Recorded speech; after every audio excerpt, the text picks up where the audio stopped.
श्री शिवाय नमस्तुभ्यम दोस्तों। हर हर महादेव, जय महाकाल। मैं प्रतिभा शर्मा एक बार फिर से स्वागत करती हूँ आप सबका मेरे YouTube चैनल पर। दोस्तों, श्राद्ध पक्ष बहुत ही अच्छे दिन चल रहे हैं और बहुत सारे वीडियो में बनाकर आप सबके साथ शेयर कर चुकी हूँ।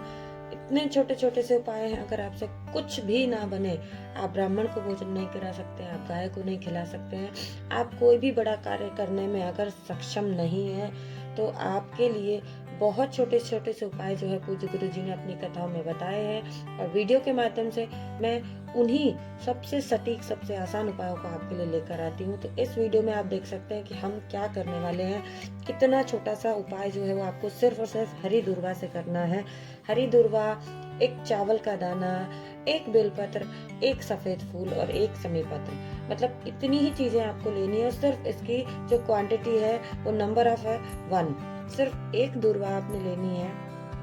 एक दूर्वा, एक चावल, एक बेलपत्र, एक सफेद फूल और एक समी पत्र, 5 चीजें आपको लेनी है, जो कि सिर्फ और सिर्फ एक एक लेनी है। बड़ी ही आसानी से आपको अपने घर में ये सारी चीजें मिल जाती हैं। बेलपत्र, समी पत्र भी बहुत ही आसानी से आपको प्राप्त हो जाएगा। तो ये सारी चीजें जो है, 5 चीजें आपको एक एक करके इकट्ठी कर लेनी है। मैं एक बार फिर से रिपीट कर रही हूँ। एक दूर्वा, एक चावल का दाना, एक बेलपत्र, एक समी पत्र और एक सफेद फूल, ये 5 चीजें लेकर के आपने इकट्ठी कर लेनी है। और करना क्या है, इनसे ही, इन 5 चीजों से विशेष उपाय होने वाला है दोस्तों। लेकिन इस विशेष उपाय को ध्यान रखिएगा कि गलती ना हो, ठीक है। अगर आप चाहे तो इसे मंदिर में कर सकते हैं और आप चाहें तो किसी भी वृक्ष के नीचे बैठ करके इस उपाय को कर सकते हैं। वो वृक्ष कोई भी हो सकता है, पीपल हो, बरगद हो, नीम हो, किसी भी पूजनीय वृक्ष के नीचे बैठ करके आप इस उपाय को कर सकते हैं। जो थोड़ा सा शांति वाला एरिया हो, जहाँ कोई आपको डिस्टर्ब ना करे, ऐसे किसी भी वृक्ष के नीचे बैठ करके आप इस उपाय को कर सकते हैं। तो देखिए दोस्तों, 2 तरीके हैं इस उपाय को करने के। आप चाहे तो इसे मंदिर में कर सकते हैं या फिर किसी वृक्ष के नीचे अगर आप करते हैं तो आपको उसी वृक्ष के नीचे बैठ करके एक पार्थिव शिवलिंग का निर्माण करना है। पहले बात कर रहे हैं वृक्ष के नीचे बैठने वाले उपाय की।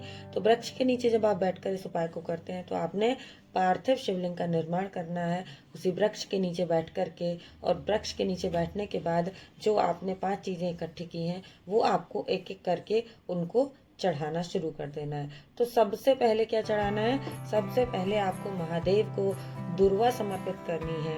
और दूर्वा आपने जब समर्पित कर दी, उसके बाद सफेद पुष्प महादेव को समर्पित करेंगे। तीसरे नंबर पर आता है शमी पत्र, जो आपको भगवान को समर्पित करना है। चौथे नंबर पर है चावल का एक दाना, जो कि टूटा हुआ नहीं होना चाहिए, आखा चावल का दाना भगवान शिव को समर्पित करना है। और सबसे आखिरी में बेल पत्र, जो बहुत सुंदर सी, बहुत प्यारी सी बेल पत्र आपके पास है, वो आपको भोलेनाथ को, महादेव को समर्पित कर देनी है। साथ ही साथ एक दीपक आपको लेकर के जाना है, गाय के शुद्ध घी का गोल बत्ती का दीपक यहाँ पे हम प्रज्वलित करेंगे।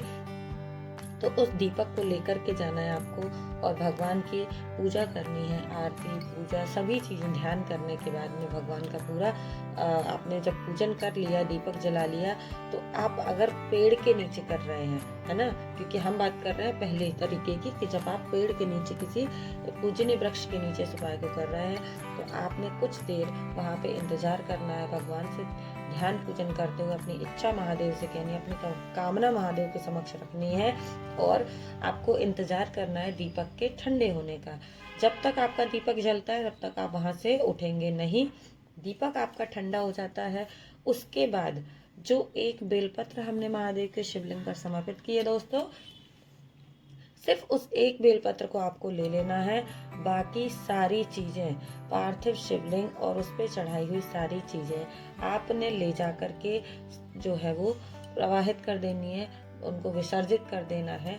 जितनी भी चीजें हैं, शिवलिंग और उसके ऊपर चढ़ाई हुई चीजें, क्योंकि हमने यहाँ पर पार्थिव शिवलिंग का निर्माण किया है, तो पार्थिव शिवलिंग को हम ठंडा कर देंगे, विसर्जित कर देंगे।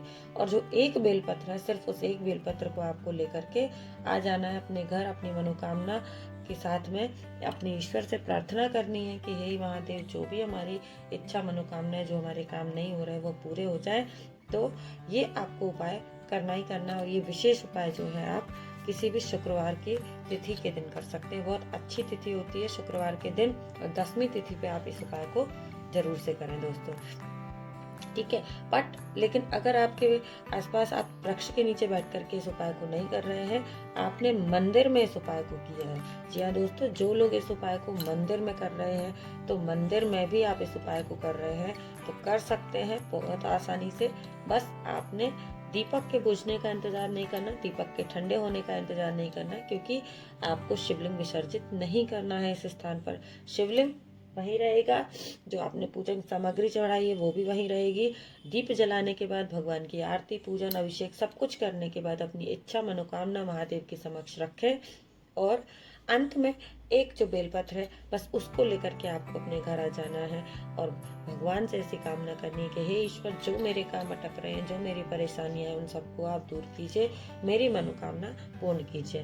दोस्तों, इतना छोटा सा उपाय है जो हर कोई कर सकता है, आसानी से कर सकता है।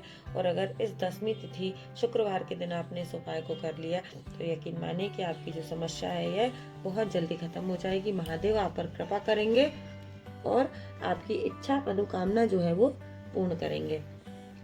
उम्मीद करती हूँ दोस्तों कि पूज्य गुरु जी की कथा को सुनकर, वीडियो के माध्यम से छोटे छोटे से उपाय जो मैं अपने शब्दों में आप तक पहुंचाने की कोशिश करती हूँ, ये आप सबके लिए लाभदायक होते होंगे।